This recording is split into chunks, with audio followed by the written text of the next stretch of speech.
Bonjour à tous. J'ai décidé de prendre la parole aujourd'hui parce que j'ai un gros problème. L'association Le Raffut m'a invitée à créer une œuvre depuis chez moi sur le thème de l'art continuum, en d'autres termes, que vont devenir l'art et la culture selon moi. Euh, J'aimerais ouvrir un débat à ce sujet parce que je suis curieuse de ce que vous avez tous à dire. Voilà. Alors, je vais regarder souvent ici car j'ai écrit un texte et contrairement à Monsieur le Président, je n'ai pas de prompteur. Donc, il y aura voilà, il y aura des petits moments de flottement, puis sûrement une plus mauvaise élocution, hein, moins bon contrôle que Monsieur le Président. Donc, évidemment, l'art et la culture aujourd'hui, c'est une catastrophe, sans nom, hein. Les musées, les cinémas, les bibliothèques, les librairies, les théâtres, les opéras, les disquaires, les galeries, les ateliers, pardon pour ceux que j'oublie, sont interdits d'ouverture. Les lieux qui permettaient de se retrouver, de débattre, de se défouler, les bars, les restaurants, les boîtes de nuit, sont aussi interdits d'ouverture. Il y aurait eu pourtant moyen, à mon sens, avec un peu de créativité, de laisser ces espaces ouverts sans que le virus ne s'y propage. Mais comme vous le savez tous, la sentence est tombée. Tout cela est non essentiel à notre société. Mais je vais aller un petit peu plus loin à ce sujet. Aviez-vous sincèrement l'impression que c'était considéré comme essentiel avant tout cela? Est-ce que l'art et la culture étaient considérés comme essentiels avant la Covid? Moi, depuis mon plus jeune âge, je savais que je voulais évoluer dans le milieu artistique. Voilà, c'est comme ça, je le sentais. Donc j'ai fait un bac cinéma-théâtre, et on me disait, alors dans le on, hein, il va y avoir plusieurs choses. Dans le on, il y a ceux qui ont choisi un parcours plus classique, il y a le carcan familial, il y a papa, coucou papa, il y a le regard de la société, il y a mon propre carcan, ma propre prison, mon propre système de croyance dans lequel j'ai été pétrie, j'en ai parfaitement conscience, j'y travaille. Bref, on m'a dit, ça sert à rien, euh, un bac artistique. Ensuite, j'ai fait 5 années d'études à la fac, en cinéma et en théâtre. Ça sert à rien des études de cinéma. Il n'y a pas de vrai métier au bout. Ou soit tu es riche, soit tu galères toute ta vie. Je suis devenue maquilleuse pendant 12 ans pour le théâtre et l'opéra. Alors là, c'est pas un vrai métier. Et puis le statut d'intermittent du spectacle, il va disparaître. Aujourd'hui, je suis artiste peintre, euh, mais c'est pas ton vrai métier puisque tu n'en vis pas. Et puis c'est pas un travail, et puis de toute façon, c'est non essentiel. Alors j'avoue hein, que j'ai quand même pas mal essayé de jouer le jeu. J'ai testé le CDI pendant de nombreuses années, en parallèle de mes études, les CDD, l'intérim, l'auto-entrepreneuriat, l'intermittence. Sincèrement, j'ai fait plein de jobs différents, voilà, depuis que j'ai 18 ans, c'est-à-dire depuis presque 20 ans. Oui, parce qu'après-demain, je vais avoir 38 ans, entre quatre murs. Donc ça fait 20 ans que j'essaie de faire comme tout le monde et de m'adapter. Coucou papa, coucou la société. Mais aujourd'hui j'ai un souci. Et vous allez voir, c'est un souci qui est universel.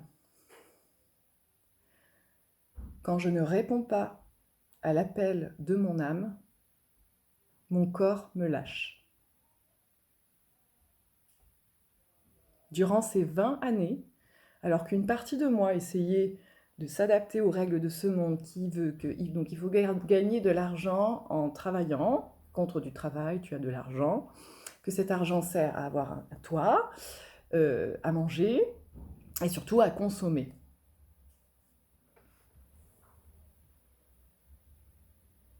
Je suis perdue. Durant ces 20 années, je n'ai jamais cessé de créer sur l'autre partie de mon temps, le temps dit libre.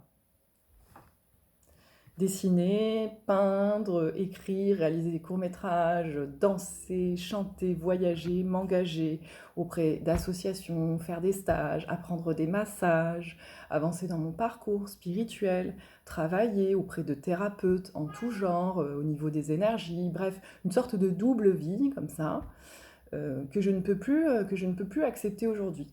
Et en fait, mon corps ne peut plus. Je souffre du dos, un point qui me rappelle quotidiennement qu'il y a un gros souci. Et ça me fait péter les plombs tous les jours. Dès que j'essaie de ne plus être moi-même, je souffre. Et c'est universel. Aujourd'hui, je survis grâce à des dons de mes parents, de mes amis, qui font preuve d'une immense solidarité. Ils sont tous venus à mon secours sous des formes diverses et variées. Je reçois quotidiennement des messages de personnes, parfois même des inconnus, qui me remercient car certaines œuvres les touchent, que je suis une véritable artiste et qu'il faut absolument que je continue de créer.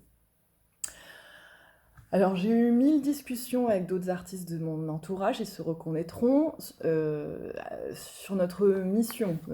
Avons-nous pour mission de faire rêver, de divertir, de faire oublier un quotidien trop lourd, de détendre, d'habiter poétiquement le monde, de l'habiter politiquement, de le questionner, de pointer du doigt ses absurdités, de se moquer, de caricaturer? À quoi servons-nous? Quelle est notre responsabilité? Alors moi personnellement, oula, j'ai toujours la même réponse. Je ne peux pas m'empêcher de créer. De toute façon. Et je ne me pose pas toutes ces questions. Je pense à rien devant ma feuille vierge de ce que je vais faire puisque je ne le sais jamais. C'est mon processus. Et je vais plus loin. Je suis persuadée que nous sommes tous des créateurs. Tous. On a tous quelque chose à dire. Nous devons tous être à l'œuvre. Je suis persuadée que créer sous quelque forme ce soit, alors moi c'est en peignant, ça peut être en cuisinant pour d'autres. Bref, mettre toute la créativité de notre être au service de la vie, c'est une question de santé mentale. Alors aujourd'hui, bien avant cette histoire de Covid, les burn-out ont commencé à sévir sur Terre. Nous sommes énormément à présent, avec tous ces événements, à être en détresse face à ce monstre social qui prend une forme plus que douteuse. C'est une transition planétaire, puisque je ne vous apprends rien en vous disant que ce qui se trame en ce moment, c'est un peu comme une préface, quoi. On va sortir de la matrice, on n'a plus le choix. Et pour sortir de la matrice, il faut être décidé à changer. Je me suis réveillée le 1er janvier 2020 en me disant que j'allais arrêter d'exposer, que j'allais me retirer des réseaux sociaux, ça me fatiguait, que c'était devenu trop absurde pour moi de passer mon temps à organiser des événements, aussi cool soit-il, hein, de créer des visuels, de faire la com, d'acheter des toiles et de la peinture au lieu de manger. Sur l'année 2019, j'ai créé 12 expositions. Ça fait donc une par mois, quasiment toutes à mon initiative, avec des œuvres créées in situ, hein, sans jamais être payée pour quoi que ce soit. Aujourd'hui, d'ailleurs, je ne suis pas payée non plus. Le deal avec le Raffut, c'était on te donne une toile et de la peinture et un repas, et en échange, on t'offre de la visibilité. Alors, pardon le Raffut, mais la visibilité, je ne sais plus ce que ça veut dire aujourd'hui. Je ne sais plus à quoi ça sert et à qui cela sert-il vraiment. Quand je poste une œuvre, elle naît de mes tripes, hein, parce que je vis tout cela d'une façon très intense. Ce n'est pas facile, ce n'est pas toujours une partie de plaisir. Parfois oui, mais parfois non. Enfin, ça n'est pas léger. Pour d'autres peut-être, mais pour ma part, ce sont des cris du cœur. Là, j'ai aucune idée de ce que je vais peindre. Mais cette visibilité commence sérieusement à me poser problème. Quand je poste une peinture, c'est gratuit. C'est pour la communauté, quoi. Il y a même pas de troc, en fait. J'ai voulu coller mes dessins dans la rue. J'ai payé les impressions. Il y a des gens qui ont décollé mes dessins après. Moi, j'aurais pu faire la même chose, hein, c'est pas le problème. Mais c'est juste que je me suis dit d'un seul coup, mais à quoi ça sert? Et à qui ça sert? Il faut que je mange. Tant que l'effondrement n'a pas eu lieu, tant que l'argent existe sur Terre, j'ai besoin d'argent pour manger. Comment je peux manger si on ne me rémunère jamais pour mes interventions? Où je vais mettre... pas où, je me suis trompée. Oui, je vais mettre cette œuvre en vente.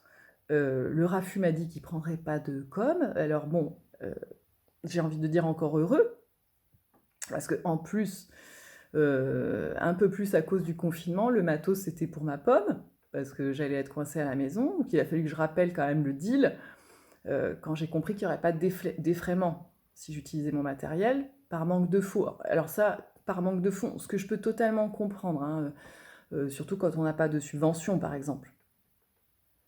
Bon, et puis pour le repas, bon, bah, je me suis assise dessus. Mais aujourd'hui, je vais manger, hein, quand même, je vous rassure, et grâce à mon père. Car même s'il ne comprend pas mon choix de vie, qu'il ne me reconnaît pas en tant qu'artiste, il concède tout de même à m'aider à me nourrir. Et c'est un sincère merci que je lui adresse devant vous tous. Maintenant, ces histoires de création en échange de visibilité. Ça fait des années que j'entends ça. Car je l'ai aussi beaucoup entendu quand j'étais maquilleuse, hein, que je bossais gratuitement, sans même un défraiement ou un sandwich, pour avoir de la visibilité. Alors j'ai été très con, hein. J'ai fait des faux à mes collègues, à mon milieu, en acceptant cela pendant quelques mois, à mes débuts à Paris. Mais malheureusement, je le fais en fait depuis toujours avec mon activité de peintre. Et là, je vais dire un grand merci à la Fabrique Paula. J'ai eu la chance d'être une des passagères d'un programme qui s'appelle Orient Express, que je recommande chaudement à tous les artistes en galère de mon entourage. Donc il y a un des intervenants qui m'a dit qu'en fait, il fallait que j'aille voir un psy. Parce que je lui disais que j'avais du mal que j'arrivais à donner, mais j'avais du mal à recevoir. Alors, monsieur Ramoul, je n'y suis pas allée, mais grâce à vous, j'ai pris conscience de ma valeur. Et alors, pour ça, un grand merci. Attendez, je change de page. Et puisque dans une démarche de prendre soin de moi, j'applique cela à mon artiste intérieur, je m'aligne en fait, hein, je me repositionne, j'appelle tous ceux qui se reconnaîtront en moi d'arrêter d'alimenter une machine morte vivante, la machine de l'art et de la culture aujourd'hui.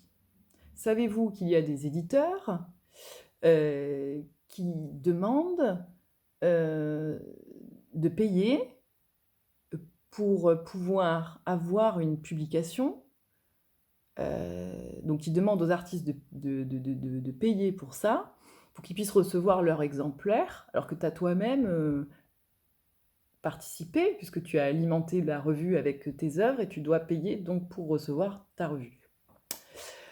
Il y a des lieux qui demandent aux artistes de payer pour exposer. Alors là, merci monsieur Ramoul, parce que j'ai appris aussi qu'en fait c'est le lieu qui devrait normalement s'acquitter auprès de l'artiste de 150 € de droits d'exposition par jour. Il faut arrêter tout en fait, sous le prétexte de l'amour de l'art, de cette visibilité. Alors l'amour de l'art, moi je l'ai, je n'ai plus rien à prouver là-dessus. Je vais peut-être créer dans mon coin et à l'ancienne, ouvrir mon atelier, faire marcher le bouche à bouche, le bouche à oreille, dédicace à une amie qui se reconnaîtra. Mais comment peut-on dire qu'on veut continuer à faire vivre l'art quand on ne nourrit pas ces artistes? J'ai pas envie d'en arriver au point de vivre ou de mourir de l'art en fait. J'ai toujours entendu dire qu'il n'y avait pas d'argent pour la culture. Toujours. Pourtant, il y a des grosses maisons qui ont des grosses subventions, selon les alliances politiques, qui font des grosses dépenses absolument pas essentielles au nom de l'art. C'est une honte. et qui ont parfois des gros mécènes et toujours des miettes pour les petites mains. Hein, casse dédié à tous mes potes de la technique.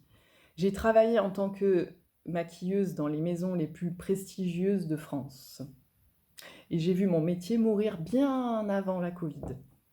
15 € brut de l'heure dans le meilleur des cas, dans certains endroits, quand d'autres touchaient des milliers d'euros par soir. Il n'y a pas un léger souci, en fait, les gars, là.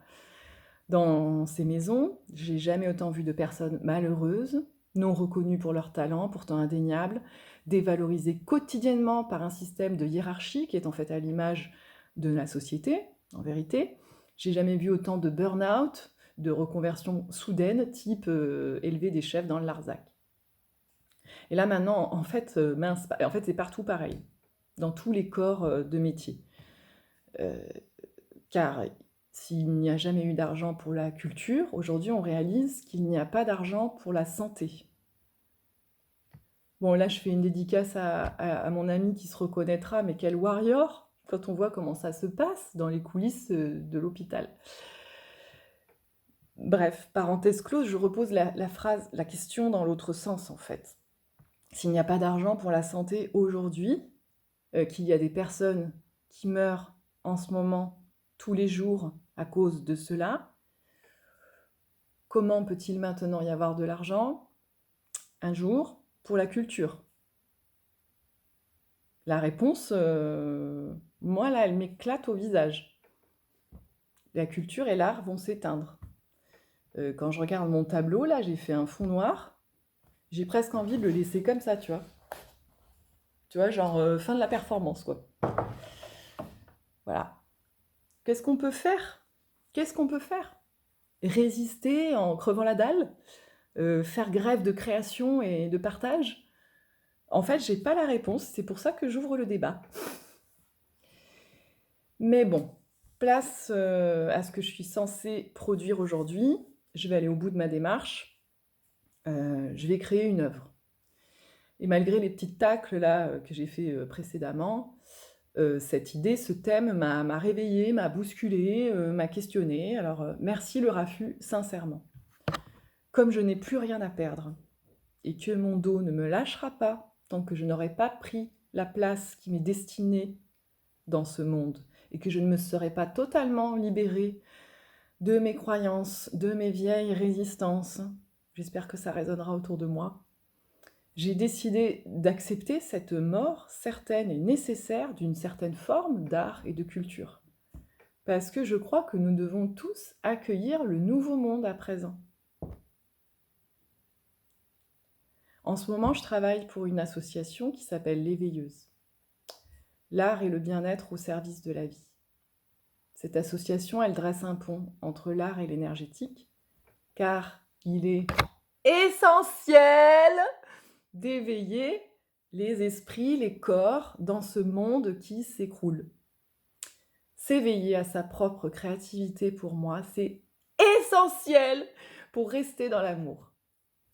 Actuellement, je suis intervenante en tant que responsable artistique et pédagogique dans une école et j'ai la chance d'animer tous les après-midi un atelier de peinture libre pour les enfants. Avec moi, ils sont en sécurité, le beau et le moche, ça n'existe pas. Il n'y a que de l'expression. Il n'y a aucune compétition. Je ne donne aucune consigne. Il n'y a pas d'interdiction. Il n'y a pas d'obligation. Les seules règles sont d'être dans la bienveillance, bien sûr, et dans le respect de l'autre. Le reste, c'est que du freestyle. Et quand je vois les libertés extraordinaires que ces enfants et adolescents, tous masqués, prennent quand ils créent, mais moi, j'ai envie de mixer les générations, en fait, pour que les enfants contaminent tous les adultes avec leur créativité, qu'ils vivent comme une source intarissable. C'est ce virus-là qui doit se propager, celui de l'espoir, en vérité. Je reverserai intégralement la somme de ce tableau, s'il se vend, à l'association L'Éveilleuse. Car elle est comme un phare dans la nuit, comme une graine qui finira peut-être par pousser quand tout ce magma sera mort. Merci de votre attention. Justine alias Hyde. Je me fais un petit kiff. Au revoir.